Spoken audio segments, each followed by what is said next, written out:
Alrighty, well here you go, the show that we've been trying to make for years now.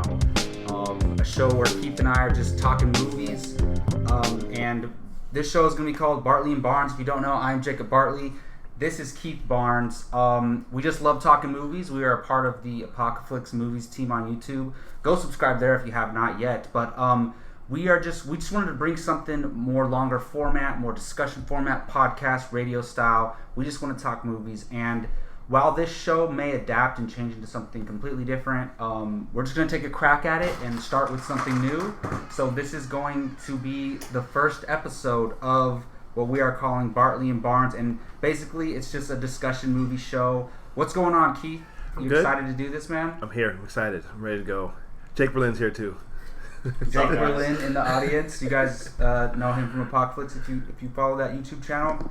So basically, what we've discussed before is that we want to talk pretty much whatever we want to talk about, but we want to talk about what we're watching lately. Yeah. Obviously, we want to talk about major movie news stories, and we kind of select a topic of the week, if you will. But honestly, these discussions can go anywhere. They will go anywhere. What do you envision doing for this show, Keith, in your mind? Well, just what you said, and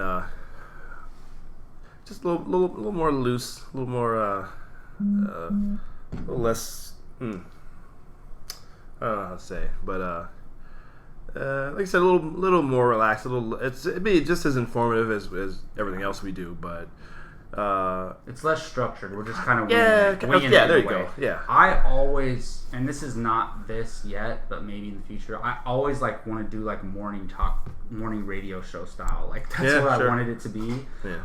But we just got to figure it out in our schedules, and we probably won't be actually meeting in the morning. Yeah. Awesome. And then another thing that I really like to talk about, and something is just I was telling you about box office stuff. I just think it's fun to talk about, speculate why certain things ended up making what they did, and then make our predictions for the following week. So we're going to do that. We'll talk a little bit of movie news, and we'll talk about what we're watching. And then today we're going to talk about, now that Dark Phoenix is out, we're going to be talking about the Fox X-Men Marvel Universe and where we rank Dark Phoenix and how we rank the rest of the series in a way. We're not going to go into depth on that, but we'll just list our short rankings to start with. So, but first up, I want to talk about some box office stuff. I want to talk about the Endgame Avatar race. I checked this morning, and Endgame is now at $2,730,000,000. It is about 57 million away from Avatar, I believe. I have a feeling it's not going to catch it. I don't think so. And that kind of sucks. Yeah, so it's 58 million behind Avatar. Yeah.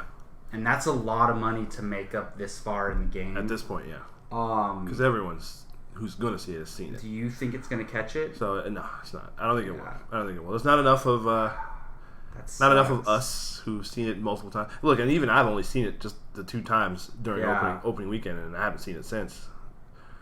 Just stuff, busy with other things. But man, there's people. There's a lot of people that have seen it 3, 4. I've seen it 4 times. Yeah, I kind of want to go see it one more time.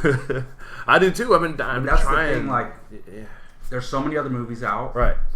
It's so long. That's the problem. So if you're planning to go see, planning to go see any other movie, you're like, all right, I'm gonna be out for 3 hours. Yeah. If you're planning to go see Endgame, you're gonna be out for 4.5 hours. Just your drive to the theater. Right. Everything. So it's I wish it would beat it, but I don't think it's going to. Not quite. Not quite. It's weird. Well, it did so well. It's okay though. It's such a massive success. Yeah. It's ridiculous. It beat Titanic. Mm-hmm. So we shouldn't care that it doesn't beat Avatar, but we do because we're sports fans, and it's kind of like a sport in a way. Well, even the domestic numbers, it's nowhere. It's still about a little over 70 million away from Force Awakens. Yeah, I never thought it was going to catch that. I thought it might, but I was just rooting for the worldwide so bad. So also to do with box office, we got to talk about this past weekend. So The Secret Life of Pets made $47 million. Oh my goodness. and Dark Phoenix only made $33 million. What's surprising to me, Aladdin in its third week made $24 million, and Godzilla made $15 million in its second week, which isn't bad. Rocketman made $14 million. So, dude, a lot of people were talking about Aladdin like it might flop, but it's made over $600 million worldwide. That's crazy. Worldwide, and it's like, I think last weekend it made like $54 million, and opening was $90 and more with the 4-day weekend. So that's crazy to me. But I'm not surprised at all with the Dark Phoenix box office thing. It sucks, but they're lucky they made that much, to be honest. Yeah, that's crazy. And it's because this I guess they wanted to make some money back. They were never going to make all of it, but they're not even close. Yeah. But, well, they started making this movie before they knew that the Disney thing was going to happen. But I think even if that hadn't happened, this was going to happen. The franchise had been fiddled out for years. When was Days of Future Past? Was it 2014, 15? I guess I don't remember when that was, but I think it was 14. 14, right? Yeah, 2014. Okay, it was 14. Yeah. Research department says 2014. So. So since that was 5 years ago, that was the high point and for this that made like $700 million worldwide, and that was arguably the best X-Men movie. And let's be honest, Wolverine's in that one. So Hugh Jackman as Wolverine is in that movie. So since then, it's been downhill. So we'll talk about Yeah. Dark Phoenix in a little bit here. So there's not really any major movie news lately. The biggest thing recently was the Robert Pattinson thing, and it feels like old news at this point because it's everything happened so fast. But and we've talked about that a lot on other videos and stuff. But I don't remember. Are you happy with that casting? Are you okay with it? Oh yeah, that was great. Yeah. How old he was? Was he 31, 32, something like that? I think he's 31. Yeah. Robert Pattinson. So he can play this role if it goes well. 10 years, for at least 10 years. If there's going to be a trilogy, right? Supposedly, planned trilogy. We know how that goes. But I should never plan trilogies. I hate when people say that. They always plan the trilogy, and it never. Whatever. But tell me about it, man. Power Rangers. They were going to make 6 movies, right, man. Yeah, right. It's ridiculous. And you think that whatever. Okay, we'll talk about that. But when it comes to these he's 33. Okay. Wow. He's 33. Still. Well, okay. Well, still not bad. Yeah. Well, I wonder because Bale was. Well, who knows? He's because he's not that old. I don't think he's still in his 40s. So even Christian Bale was probably, I guess, close to that age ish when he started. So it's a role he can play for a while. And he's a great actor. He's become a great actor, or at least very good. He's grown past that. It's unfortunate because people just know him from. We talked about it on our other podcast. People just know him from Twilight, of course, but he's done so many small indie things that no one's seen. But he's been growing as an actor. Have you during seen that time. anything else that he's been in? I started watching Good Time. Yeah. Which was. You didn't like it? Oh, no, it's good. It's just this disturbing movie. Yeah, that was tough. That was like, oh man, this is pretty gritty. I thought it was great. It looked really good. I gotta finish it. Yeah, I don't know why I didn't finish it, but he's great. He's great at it. Yeah. See, I haven't seen The Rover, which I heard he's great in. Yeah, I did hear that's really good. But that's the best performance I've ever seen. Is Good Time. Yeah. I think it was pretty good. And then other than that, I love the casting. Harry Potter. That's the only other thing I've seen him in. So yeah, I'm all in. I was with friends this weekend and I brought it up and everyone was like, "What? Oh, hell no!" And I'm like, "Listen, he's a great actor." Right. I said, "Go watch Good Time. Yeah. Go watch The Rover." I told them that, and I'm like, "Look, go watch those movies and then let's talk about it." So, I just think he does have that. People only know him from Twilight. Yeah, and that's fine. Those were big movies when they were coming out, but I guarantee you the Batman movie's gonna come out and then people are gonna be like, "Damn, he's dope." Yes, you think we've learned this? We've learned this lesson. It's been years and years of this in Hollywood where we think, even back with the Keaton Batman, everybody complained about Michael. Michael they Keaton. Complain about Michael Keaton. Yeah. because he was a comedic actor at the time, and he just like said he was too short. Yeah, exactly. And some people, he's their favorite Batman. People revere that movie. So, and then Heath Ledger, of course, famously, everyone, obviously, myself included, were like, Heath Ledger? Really? Thought he was just a kind of a pretty boy. Came out. And then, exactly, and people were immediately on board. So we'll see how it goes. I think he'll be great. Yeah, and then Christopher Nolan movie's coming out first, so I think that will start to change people's mind first. Well, it will. I mean, obviously, with every Nolan movie, we have no idea what he's the lead. But he's he's a lead in some Nolan movies. So Nolan movies are event films. They are. Yeah. He's one of those directors. Yeah, exactly. Alrighty, so what will probably end up being the longest and probably my favorite segment of our show is, I'm calling it What You Watching right now. So basically, whatever we're watching, movies, TV, old movies, new movies, movies from 1905, whatever you want to talk about, we can talk about. I wish we were doing this show during my last semester of school, my most recent semester of school. I was in a Hitchcock class, right? And I love these classes, first of all, because they count towards credit for my units and everything. But also, it forces me to watch these movies, and like I want to watch them, but it's all about timing, right? So I get to watch them in class, out of class, whatever. Oh my goodness, Hitchcock is freaking amazing. Oh my god, I understand. Before I've seen a ton of Hitchcock films before this class. Like Psycho obviously is classic. I love The Birds. I have The Birds on Blu-ray right there. Okay. Because I watched that movie when I was a kid and I was terrified, and I'm still like, now that I think about it, I'm still like kind of scared of birds. Because like they'll just peck a bird can come and like peck your eye out, and I think it's because of that movie. To be honest. So, but I watched so many great movies. I don't know if you've heard of Rebecca. Yes. But that movie is phenomenal. Yeah. I think that's my favorite Hitchcock film, or Rear Window, which everyone knows Rear Window. That just showed at Tower, too. Have you seen it? So, during that time, my teacher was like, it's playing at the Tower, you guys should go watch it. But we watched it in class, so I was like, but I would have wanted to see it in the movie theater.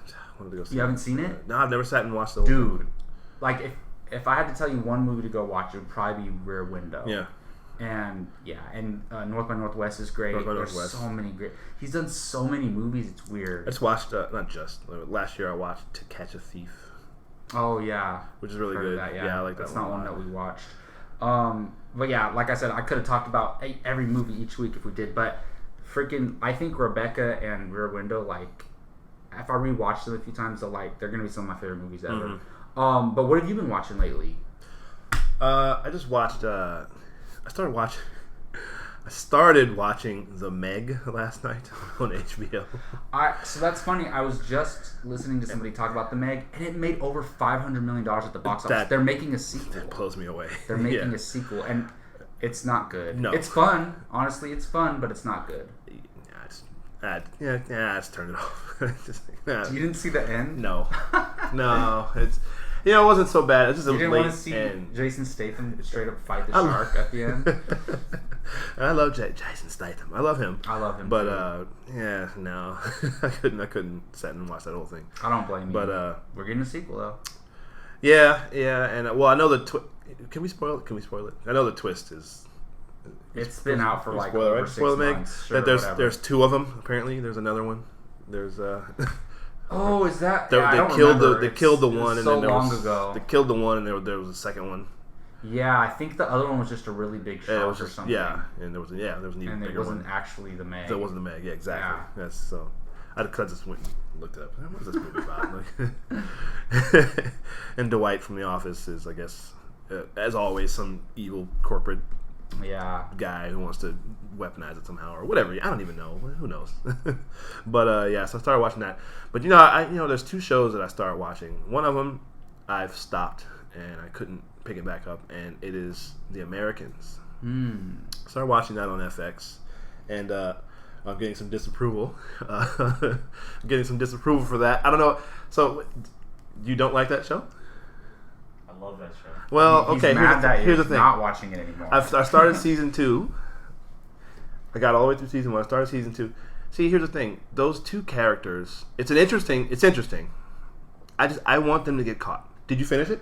Yeah. See, I don't know. Okay. I have no idea what it's you about. You watched the whole series? Is the show over? Yeah, it's over. It ended last year. Finished last year. It's top 3 all-time great series finales ever made. Really? Wow. I'm gonna finish it, but it's tough. Is that the show that Carrie Russell's Carrie in? Russell, Okay. Michael Reese, and they're Russian spies. I want to watch it because for her. It's good, but these two characters are not likable to me at all.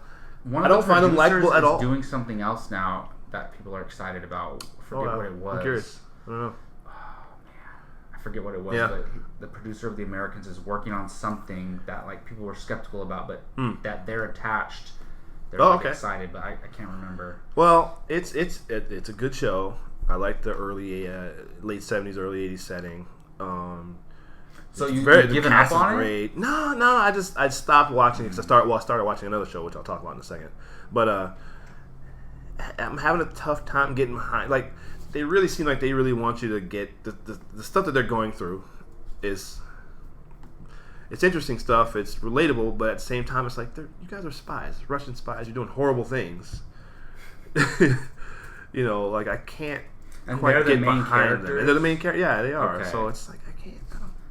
I see where you're coming from. It's like we've watched shows where like main characters are doing bad things, but like ultimately they're still good. So you don't feel that way about these characters. It's different from like so. I always go to like a Tony Soprano. Okay, yeah, I've heard. Yeah, he's a terrible person. He's a horrible human being. But you liked him. He was charming, and you found yourself getting behind him. Like you found yourself being like, hey, you know what, Carmela's being unreasonable, man. Let him have his fun. Man, you just the FBI is like, get off his back. It has to do with the actor too. It's totally him. It's totally him. And exactly, Gandolfini's made you root for him, and even though he does terrible things throughout the entire series. He's not a good person. Well, honestly, it's like Sons of Anarchy, the Breaking Bad guy, or that Sons as well. of Anarchy. Jax is a terrible person. Like at heart, he's a cool guy. Like he has some goodness to him, but everything he's done, ultimately, like he's going to hell. Like, you know what I mean? Like, exactly. And it was the same thing with Soprano. Same thing with White. What's his name? Walter White. Heisenberg. Horrible people. Yeah. These characters on The Americans. For him, it's like. For Walter White, like I understand why he's doing everything he's doing. Yeah, he's doing it for his family, and and he thinks he's gonna die. So. Yes, and but these two are like, I don't like you at all. Like you guys are okay. I'm curious to watch The Americans. Now. What is it on? FX. Okay. So, but I've been watching it on.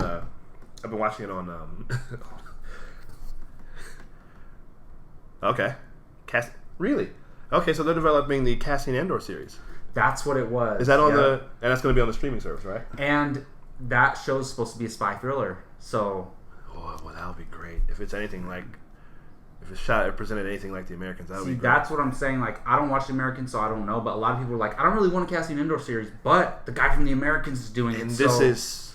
It's Diego Luna, right? Yeah, it's Diego Luna. As a kid. Okay, so it's him. Oh, wow. Okay. Well, he's in the show for sure. We might get flashbacks from when he was little, when he was younger, because his parents were separatists. Yeah, which is interesting. So if they present it, okay, well that'll be good. That'll be good because everything else. The show's it's a good show. I hope we spend some time on Coruscant. Well, see if there's. I love Coruscant. Yeah, me too. I want them to do a political thriller show on Coruscant. Just call it Coruscant. That'd be pretty expensive.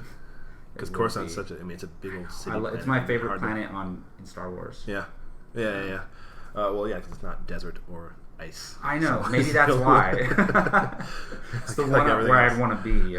But yeah. So anyway, I've been watching The Americans. Everything else is good. It's a good show. Otherwise, like I said, just the two main characters. I might check it out. But the other thing I've been watching on HBO is Barry. Yeah, you were telling me about that. That might be the best show on TV. What? It might be the best show on TV. Obviously, I don't watch everything, but it's the best show I've watched. Since I think Atlanta and Barry. Is Atlanta still going on, or are they done with it? Atlanta, I haven't finished it. I haven't. I only watched 1 or 2 of season 2, so I don't even know what's going on there. Yeah. Barry is great. Now that Game of Thrones is over, something has to come along. And take that throne. And you wouldn't think because Bill Hader, and he's a good actor, and we've seen him do drama, but he's such a comedic guy. Obviously, being on SNL and everything he's done, he's great on the show. I love Bill Hader, and he's good as an. That's why I when you guys did the whole Penguin casting thing, I think he would make a great Penguin. Yeah, he would. Yeah. He's very tall, but he would be a good Penguin. It doesn't have, for me, it doesn't have to be comic book accurate. No, like, not necessarily. Yeah. It's classic, the short Penguin, but even the one on Gotham. But he'd be way taller than Pattinson, so that would be kind of weird to have your Penguin towering over It's Batman. okay. Is he that much taller? He's a tall guy. Bill Hader's pretty tall. Really? Okay. He looks like he is. I don't know how much taller than I don't know how tall Pattinson is, but no, Bill Hader's 6'1", so is Robert Pattinson. Oh, really? Yeah. Okay. Yeah. Okay. Well, that'd be interesting.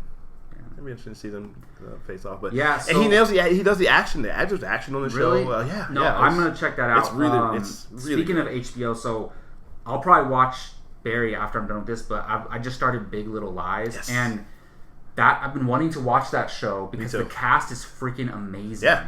And Meryl Streep is coming in for season 2, and I think it premieres tonight. Season 2 does. Like, it's interesting. I'm not in love with the show yet, but I can't stop watching it though. Sure. Because there's a mystery element to it, and there's no way I can just stop watching it without figuring out this mystery. Yeah. And the way they present it. So I don't think this is a spoiler, but whatever the mystery is, right? Mm-hmm. They don't like they bring it up the very first episode, and they just keep dragging you along like the whole show. So the resolution to the mystery, or like what happens, is like at the end of the show, right? At the end of the season. This is what I'm guessing. But we're seeing everything leading up to it as they're like flashing forward to like them talking about what happened, but they're not telling you what happened. Oh, boy. So you're like, oh my god, I have to know what happened. Yeah. But at the same time, all these a little bit of Westworld. All the actors in it are amazing. And just to see these women on screen together, and then you have Alexander Skarsgård, who's his character is a terrible human being, but he's great on the show, and I love Adam Scott, and I like Adam Scott in comedy. He's doing a little bit of drama on this show, which he's doing pretty good so far. I highly recommend it. I like it a lot. I'm intrigued. Like, I can't wait to go watch the next episode. I do want to start watching. Yeah, because it has Reese Witherspoon, Shailene Nicole Woodley, Kidman, Shailene Woodley, Zoe Kravitz. Zoe Kravitz. I freaking love Zoe Kravitz, man. So yeah, it's such, and Laura Dern. I did see her. And now they're adding Meryl Streep. That's crazy. That's freaking crazy. I like it. And then something else I just started watching recently is Lucifer. Oh, okay. I keep hearing about that. Lucifer a lot. Yeah. Like, it's kind of just fun and cheesy sometimes, but like I really enjoy it. Yeah. Like, I just finished season 1. The leads of the show are just so great together. And yeah, I like it a lot. So a lot of people know that Lucifer was on network television. Yeah. I think it was on FX or Fox or something. FX, one of those two. And then it was on NBC. Really? Maybe it was on NBC, yeah. And then it got canceled, and then Netflix saved it for season 4, and they're doing a season 5. And season 5. Yeah, they're doing a season 5, wow. And that'll be the last season supposedly. So I think Tom Ellis and then the detective Lauren German, those are the actors. They're so great on screen together, and they kind of make the show. But it's just fun, honestly. Every show is like, it's a serialized detective show as well as being Lucifer. Yeah. And I just love the mythology. Like, there's a whole mythology to the show. I mean, obviously it's based on the Bible and stuff like that. That same story, but the spin they put on it is just crazy. And yeah, Tom Ellis is so good at that role. Yeah, I'm glad. It's so much fun. John Campea on YouTube. Yeah, you know John Campea. He raves about that show. That's why I started watching it pretty much. Like, other people have told me they liked it too, but he was like, he's just over the moon. I think he said it's his favorite show on television. I think I've heard him say that. Favorite show on television. So I really like Lucifer. And so another big thing that just came out is Black Mirror season 5. I need to watch Black Mirror. I've always wanted to watch it. So I like shows like this. Like, I like Twilight Zone type shows. I was saying, like, forever, like, this is the modern day Twilight Zone.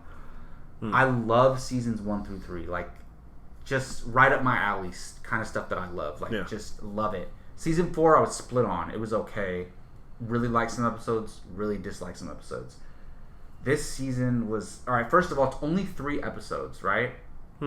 Only 3 episodes. Okay. Weird. And they came out with that Bandersnatch It's like thing Sherlock, like a year ago or whatever. But Sherlock was like 2 or 3. They did, but this is not like the same characters, the same story, or anything over and over again. It's an anthology series, so every episode's completely different. Supposedly, they're all in the same shared world, but it doesn't matter. You never see like crossovers or anything. So, I'm disappointed again in Black Mirror. Honestly, I'm no longer like on the edge of my seat, like waiting for the next season to come out. I'm like season 6. I'll watch it, but I'm not gonna be excited. Yeah. There's I don't know if you saw like the marketing for it, but there's an episode with Anthony Mackie in it, that was the best episode. It was very interesting, very weird, which most of these episodes are. Yeah. And then there's another one, and then there's a Miley Cyrus one.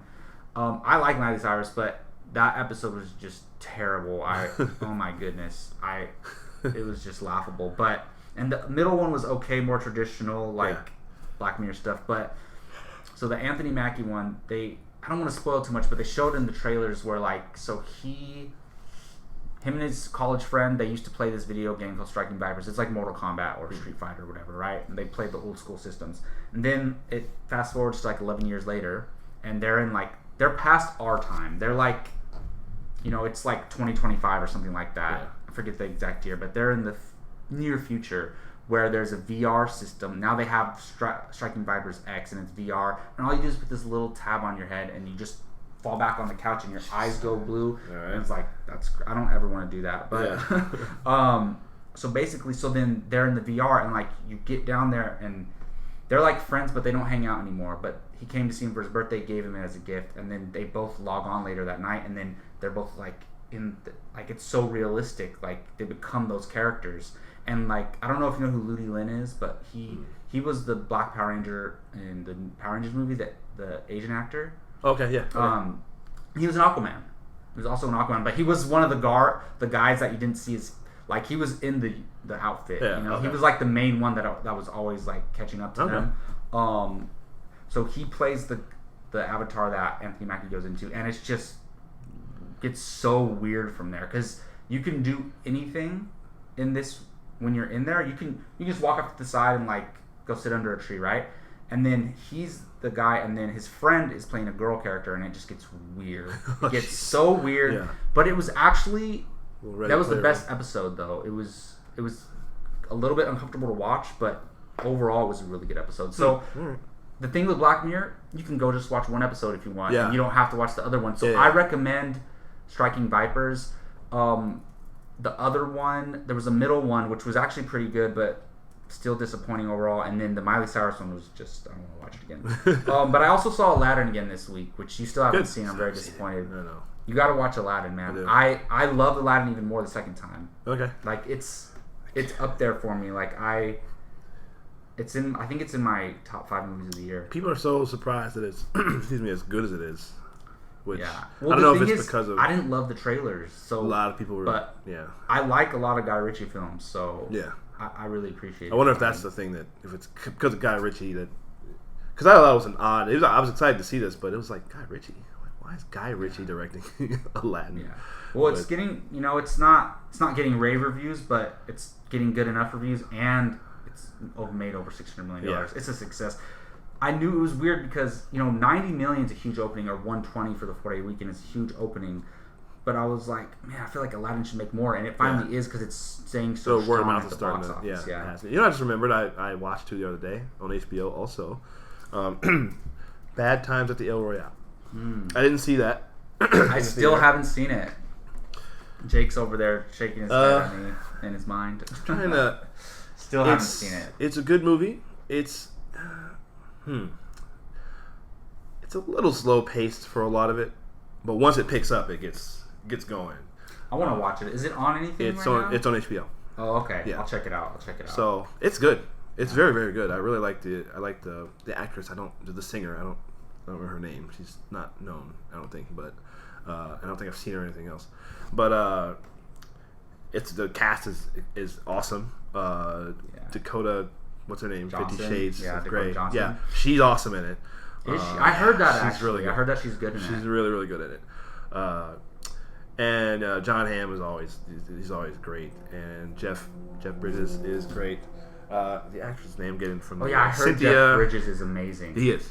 He's really good. He's always just in that movie. Yeah, he's always good. But he's he blows it away. Cynthia Erivo. Chris Hemsworth looks like he plays a weird character in the movie. He really does. Yeah, he really does. But Cynthia Erivo is her name. Oh, she's in Widows. I haven't seen that. Hey, I want to see that. Okay. Well, good. Well, she's great. She's really, really good. I'd like to see more of her. Like I said, it's first because it's really long. It's probably close to 2.5 hours, but it's a little slow at first. But you're engaged because everybody's so good. You can feel the kind of the mysterious kind of how like Hateful Eight was like all these people are showing up to this one place and you're like, okay, who is this person? Who's that person? It's like that. All these different people show up at this hotel lobby, and you're like, okay, what's their deal? What are they doing? But once it gets, like I said, once the stuff starts happening, and you see how all the pieces fit together, and it's like, oh, geez, and it ends pretty. It's a pretty interesting, pretty spectacular ending. So it's good. I liked it a lot. I'll have to check that out. All right, well, let's move on to our topic of the week. And being that Dark Phoenix just came out, I want to just talk about, this is the end of the Fox Marvel era. The only thing that is going to live on is the Deadpool films, and that got me thinking a little bit. Okay, if Deadpool just stays 20th Century Fox and Deadpool lives in his own world, cinematic universe, right, or whatever, and then MCU just goes on with X-Men, Fantastic Four, new cast, everything, then everything's separate. If Deadpool comes into the MCU, does that mean that the first 2 Deadpool films are now part of the MCU? Isn't that weird to think? Like, I don't know though. Because it would continue his story from those movies. They're not just gonna completely reboot it, you know? Yeah, but if his world is a well, look, we saw what appeared to be the helicarrier crashed in the first Deadpool movie. It looked like it. Obviously, it's not the Shield helicarrier necessarily, but you could say it is because it looked just like it. And of course, then again, he mentioned Samuel Jackson in the post credits. Like, what are you waiting for? Samuel Jackson to show up? I mean, the thing is with Deadpool, you can do anything in those movies, and he's got that. Because he's got Cable's time travel watch thingy where he can just bounce around. And the thing is, if he does come to the MCU, I think it's going to be from the multiverse thing. Yeah, I think he'll come from another dimension, just like Mysterio supposedly is. Seems to be, yeah. And I have a whole. I recently saw the Far From Home trailer in theaters, and a whole new theory broke into my mind about that movie. But we can talk about that another time. Let's talk about Dark Phoenix and the X-Men films. So I'm getting a vibe that you didn't like Dark Phoenix. No, I didn't dislike it. I just the word I used was yawn when I saw it. Okay. Just there was really, you could tell it was it's weird. A person I listened to, John Roca, who also you see him on Collider, he called it a lame duck movie, and it is. It's weird to sit there and watch it knowing that it's, this is it, and you get the sense that all the actors probably they knew this was it. Yeah. And it was just weird. I'm just watching it like, what's happening? Like, what is this? There's some elements where like people say it's exactly the same as X-Men 3. It's not quite. It kind of is, but not really. A lot of similar stuff happens, but a little bit. I thought they were gonna do more things that made it exactly like X-Men 3, but they didn't. Well, okay, so I hate to keep mentioning other YouTubers and stuff, but Jeremy Johns made a good point where X-Men 3 at least had a plot where it's centered around the mutant cure, and this felt like you just take that plot out and just have a bunch of just stuff happening, and just throw some X-Men characters and have them do their X-Men thing, whatever each of their powers is, and that's pretty much it for the whole movie. That's really what it felt like. That's what all these Brian said, all these X-Men films have felt like with me. Oh, I've always been. I forgot you don't like the X-Men movies, huh? I like two of them. I forgot about this. I like X-Men 2, and not the first X-Men because that was it was the first one. Yeah, but it doesn't necessarily hold up. But I love X-Men 2, and I love Days of Future Past, and that's it. Okay, that's it. Those are the only good ones. So, the first X-Men movie is iconic. It's the start of this superhero renaissance era. It really is.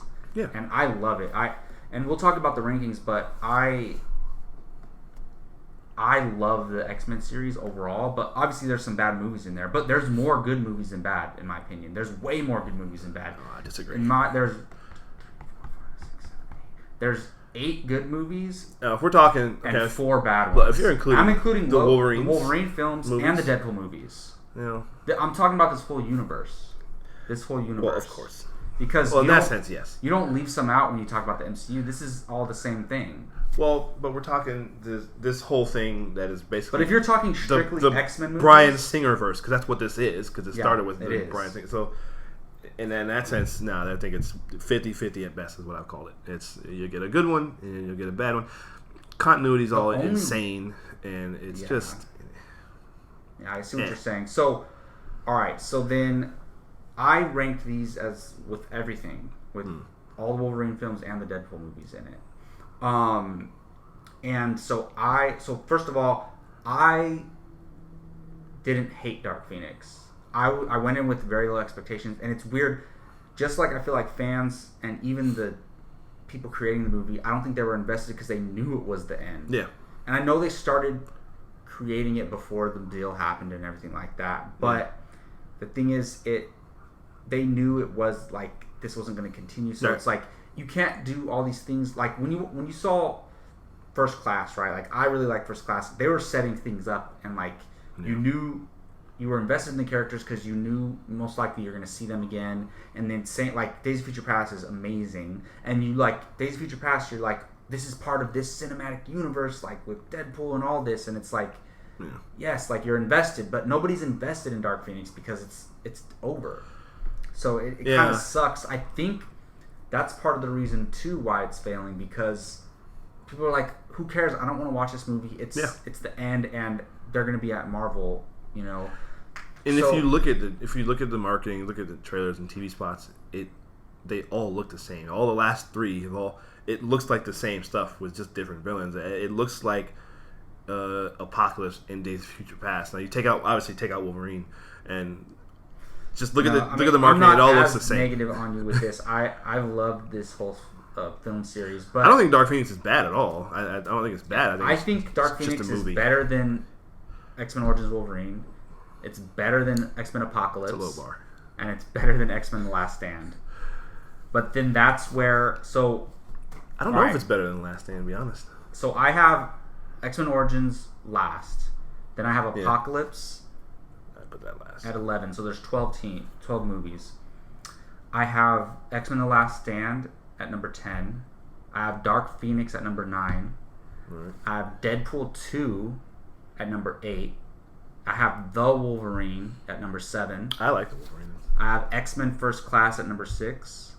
I have X2. This is where it got so hard to rank these next 4. I have X2 at number 5. I have Deadpool at number 4. Then I have X-Men at number 3. And then I have X-Men Days of Future Past at number 2. And number 1 is Logan, because, it's the best out of all these film series. But I did settle on X-Men Days of Future Past being the best X-Men movie overall. Like, team-up movie. I'm bouncing between that and X-Men 2. I really enjoy X-Men 2. But I think Days of Future Past is probably better. Yeah, I think it is.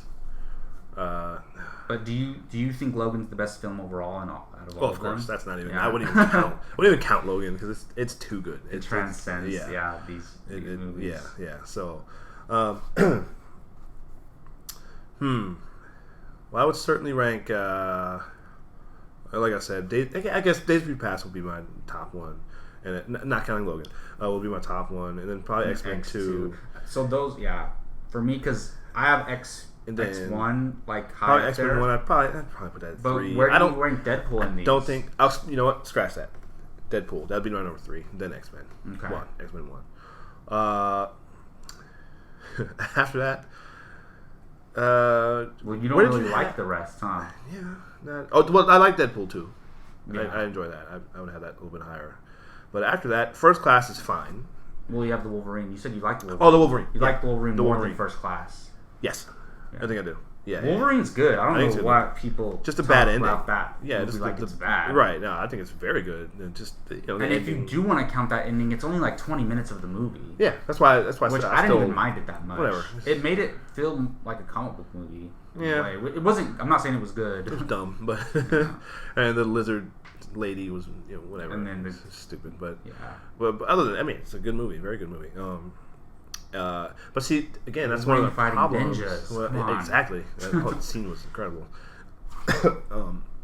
But see, that's one of the problems that they had to throw in that dumb post credits or whatever, that tag at the end of the movie with all of a sudden, because the last thing we saw was X-Men 3. Well, First Class, but with this cast, we saw X-Men 3 with Patrick Stewart and Ian McKellen. Yeah. Last thing we saw of Ian McKellen was he had seemingly lost his powers with a cure, and Charles Xavier, Patrick Stewart, was dead. And then all of a sudden they just show up at the airport at the end of the Wolverine, and we're like, wait a minute, what happened? What happened in this time? Having learned by now, they don't follow. No, continuity. That's what I'm saying. There's no reason not to. Why? Why not? It's dumb. It's ridiculous. All these movies, there should be some. Listen. Marvel, and we keep everybody. You're Marvel fanboys. Listen. 20-something movies, and there's no major continuity errors. Not to this level, and throughout until Endgame. Well, yes, there's a few. No, but that's the thing. But it's seriously not like for 21 movies, that continuity was. They kept track of what they're doing. Everything. There's no continuity errors. At all. Not one. And it's just with these, it's like, what are you doing? Like, why would you explain how Charles Xavier is alive again? Like, what happened there? Honestly, how does Magneto... I started to like, or don't show it. They don't care. I don't care. Yeah, that's what I started to feel like. Yeah, it's like we should care, but it's like, honestly, if they did keep all the continuity consistent, we wouldn't have got Days of Future Past, because we're not supposed to have Xavier and Charles around then, Well, then create a scenario where you don't kill them. Yeah, I know. Don't do that. I'm just remembering how good Days of Future Past goes when Magneto's helping defend the thing at the end. Yeah. Oh my goodness. Yeah, it's really, really good. And I love his. And for the Ian McKellen. And they hold hands Magneto. like all these years, Charles, fighting each other. We should have been. It's so good. I'm glad I put it at number 2 because I almost put X1 above it. Yeah. But no, it is the best X-Men movie. And I heard someone say the best thing to do with these movies is look at whatever movie you're watching, look at the previous movie, and that's the continuity. Because that's what they do. Because if you try to go back any further, it gets all screwed up. I see what you're saying. So, no, I think like this whole series is to be celebrated, and it really did help. It helped us get to where we are. The comic book genre get to where it is. Definitely. And we have honestly, to me, Logan's the best comic book movie ever made, in my opinion. It's hard to compare it to other comic book movies because it's so different, but it's a comic book movie. There's no ifs, ands, or buts about it, and it is the best ever made, so we got that out of it. And Hugh Jackman is my favorite actor playing a superhero in the movie. He's up there with Robert Downey Jr., Chris Evans, and them. So, and then most people love Deadpool, which they're not getting rid of Deadpool, which they can't. They can't. They even if they wanted to, the movies made so much money. I'm totally okay with them scrapping the rest of it. I mean, unless Hugh Jackman wanted to come back, but he doesn't. He won't, and I don't think we'll see the X-Men for a long time, to be honest. I think it'll be a while. What's a long time for you? 3 to 5 years. Okay, yeah, I agree. There's no reason. I want to see the Fantastic Four first. Yeah. Give me a little Reed Richards in a movie, or Human Torch, Thing, whoever. Give me them first. Doctor Doom. Because that'll be easier to explain, rather than mutants and where. I think. How are you going to explain mutants and where they come from? The Fantastic Four have been out in space and they return in the negative zone or wherever. Something. There's been rumors that Peyton Reed might direct it. Well, he wants to direct it. And that he wants to do like a 1960s. He's been wanting to do that for a long time. If they did like a 1960s thing, and then they went out into space or whatever, and then they come back and they didn't age or something. Yeah. That could be. Yeah. Oh, he mentioned Quantum Realm, or they mentioned Quantum Realm stuff. So, all right, well that'll do it. That is the end of our show and the end of the X-Men box franchise. Yes. I grew up on it, so I love it. And that'll be it for this episode of Bartley and Barnes. Thank you for anyone watching this episode. Thank you, Keith. Today was a little raw. We're still figuring out this show, but after a few episodes, we'll have something down and have a more structured show and more organized and things like that. But overall, I had fun. Thanks for joining me, Keith. Thank you. Thank everybody for watching. We will see you guys next time.